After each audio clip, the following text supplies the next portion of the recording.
ایک ایسی پر اسرار کتاب جس کو پڑھنے والا یا تو پاگل ہو جاتا ہے یا پھر اس کو قتل کر دیا جاتا ہے۔ اور یہ بات کتنی سچ ہے کہ یہ کتاب دنیا کی سب سے خطرناک کتاب ہے، اور دنیا کے بہت سے ممالک میں اس کتاب کو پڑھنے پر پابندی کیوں عائد کی گئی۔ آج کی اس منفرد ویڈیو میں ہم آپ کو ایک ایسی شیطانی کتاب کے بارے میں بتائیں گے کہ جس کے بارے میں جاننے کے بعد آپ کے ہوش اڑ جائیں گے۔ اس شیطانی کتاب کو کیوں تحریر کروایا گیا اور اس کتاب کے لکھنے کا مقصد کیا تھا، اور شیطان اس کتاب کو تحریر کروا کر کیا کچھ حاصل کرنا چاہتا تھا۔ شمس المعارف ایک ایسی کتاب ہے جس کو جادوئی دنیا کا بے تاج بادشاہ سمجھا جاتا ہے۔ اس کتاب کو 6 صدی ہجری میں عربی زبان میں تحریر کیا گیا۔ اس کتاب کو تحریر کرنے والے شخص کے بارے میں مختلف روایات پائی جاتی ہیں۔ بعض روایات کے مطابق اس کے مصنف کا نام شرف الدین یا شہاب الدین ہے، اور بعض روایات کے مطابق اس کے مصنف کا نام احمد البونی ہے۔ پیارے دوستو، البونی ایک ایسا شخص تھا جو جادو عملیات میں بے انتہا مہارت رکھتا تھا۔ اس کتاب میں روحانی عملیات اور جنات کو قابو کرنے اور ناجائز طریقے سے مال و دولت اکٹھا کرنے کے بے شمار عملیات اور وظائف درج ہیں۔ یہ عملیات پر مشتمل ایک ایسی کتاب ہے جو عملیات کی دنیا میں ایک الگ مقام رکھتی ہے۔ یہی وجہ ہے کہ دنیا کے بہت سے ممالک میں یہ کتاب متنازع ہے، اور متنازع ہونے کی وجہ سے اس کتاب کے پڑھنے پر پابندی عائد ہے۔ اس کتاب کے بارے میں کہا جاتا ہے کہ جب سے اس کتاب کو تحریر کیا گیا، اس کے تحریر ہونے کے 100 سال بعد تک یہ کتاب کسی کے بھی کام کی نہ تھی، کیونکہ جو کوئی بھی شخص اس کتاب کو پڑھنے کی کوشش کرتا یا پھر وہ مجنون ہو جاتا یا جنات اس پر حاوی ہو کر اس کو قتل کر دیتے تھے۔ 100 سال تک اس کتاب کا صرف ایک ہی نسخہ تھا۔ پھر اس کے بعد ایک نامعلوم شخص کی طرف سے اس کتاب میں بہت سارے رد و بدل کیے گئے، اور اس کتاب کے بہت سارے نسخے تیار کیے گئے۔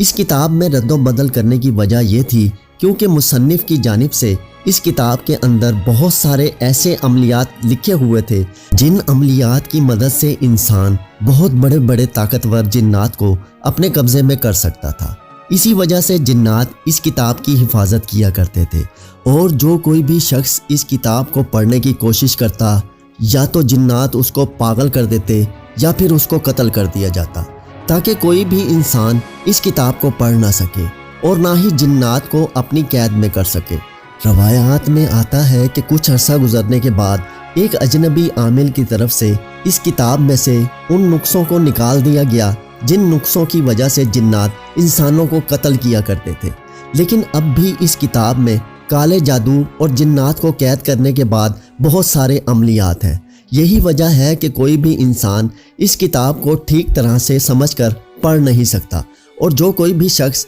اس کتاب کو سمجھنے کی کوشش کرتا ہے وہ پاگل پن، مرگی یا جنون جیسی بیماریوں میں مبتلا ہو جاتا ہے۔ کہا جاتا ہے کہ 6 صدی ہجری میں یہ کتاب محمد بن علی بن زاہد کے قبضے میں آ گئی۔ یہ شخص بہت ہی مالدار تھا، اور مزید مال کے حصول کے لیے اس شخص نے ایک بہت بڑی رقم ادا کر کے اس کتاب کو اپنے قبضے میں لے لیا، تاکہ وہ اس کتاب میں موجود شیطانی عملیات کو پڑھ کر مزید مال و دولت اکٹھا کر سکے۔ اس کتاب کو خریدنے والے شخص کا یہ بیان ہے کہ جب بھی وہ اس کتاب کو کھول کر پڑھنے کی کوشش کرتا تو اس کے سامنے ایک سیاہ رنگ کی عجیب الخلقت مخلوق ظاہر ہو جاتی، جس کی جسامت کی سیاہی کو دیکھ کر اور اس کے چہرے پر چھائی نحوست کو دیکھ کر یہ شخص بے ہوش ہو جاتا۔ اس شخص نے بہت دفعہ اس کتاب میں موجود عملیات کو کرنے کی کوشش کی، لیکن وہ ناکام ہو جاتا۔ ہر بار کی ناکامی کے بعد اس شخص نے اس کتاب کو ایک عالم دین کے سپرد کر دیا۔ جس دور میں بھی یہ کتاب موجود تھی،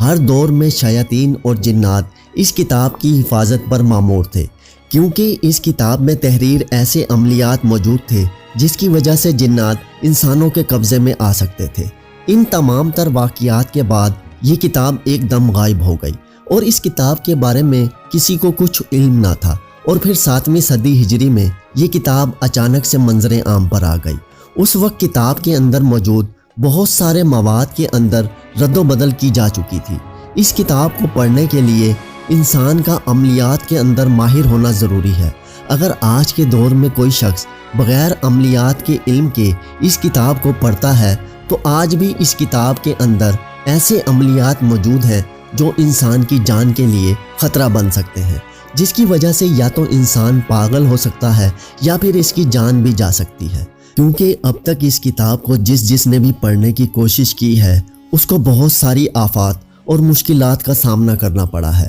اس کتاب کی عجیب بات یہ ہے کہ جو کوئی بھی اس کتاب کو پڑھنے کی کوشش کرتا ہے تو وہ اپنے پہلے کی زندگی کے بارے میں بھول جاتا ہے، اور اس بات کو بھی بھول جاتا ہے کہ وہ کون سا ایسا عمل کیا تھا جس کے کرنے کی وجہ سے جنات اس پر حاوی ہوئے تھے اور جس کی وجہ سے یہ مجنون ہوا۔ اس کتاب کو سمجھنا یا پڑھنا ناممکن سی بات ہے، لیکن تاریخ کے اندر ایک ایسے شخص کا ذکر ملتا ہے جو کافی حد تک اس کتاب کو پڑھنے اور سمجھنے کے اندر کامیاب ہو گیا تھا۔ روایات کے اندر اس شخص کا نام السائی بیان کیا گیا ہے، اور یہ شخص اپنے دور کے اندر السائی کے نام سے مشہور ہوا۔ یہ شخص یمن کے قدیم علاقے عدن میں رہنے والا تھا، اور یہ کتاب 10ویں صدی ہجری میں اس شخص کو ملی۔ اس شخص کے مطابق جب ابتدا میں اس کتاب میں موجود عملیات پر عمل کرنے کی کوشش کی گئی تو شیاطین اور جنات کی طرف سے اس شخص کو روکا گیا،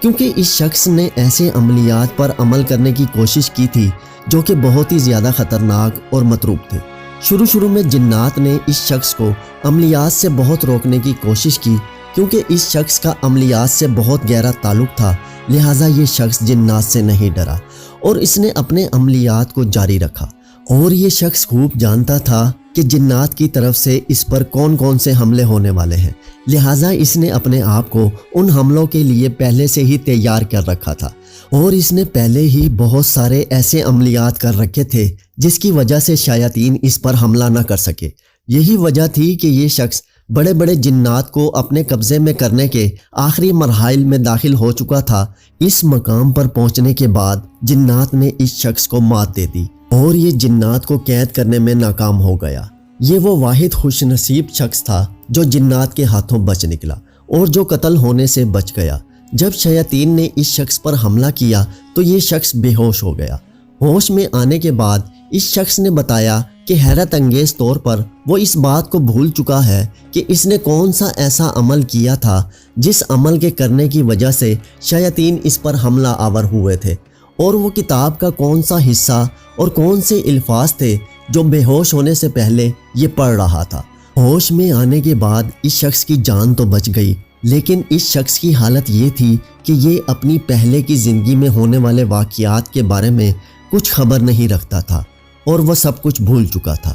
بعض مصنفین کی طرف سے یہ دعویٰ کیا جاتا ہے کہ اس کتاب کو شیطان نے خود کسی اجنبی شخص کے جسم میں داخل ہو کر اور اس کے جسم پر قبضہ کر کے لکھوائی تھی، تاکہ انسان مال و دولت کے لالچ اور ہوس میں مبتلا ہو کر اس کتاب میں موجود خلاف شرع عملیات پر عمل کر کے اللہ تبارک و تعالیٰ کی وحدانیت سے دور ہو کر کفر اور شرک کے اندر مبتلا ہو کر مرے اور جہنم کے مستحق قرار پائیں، کیونکہ اسلام کے اندر جو کوئی بھی کالے علم کے عملیات کرتا ہے وہ شریعت کے دائرے سے باہر ہو جاتا ہے، اور شیطان کا ازل سے مقصد ہی یہی ہے کہ وہ انسان کو راہ حق سے دور کرے اور کفر اور شرک کے اندر مبتلا کر کے اس کو واصل جہنم کر دے۔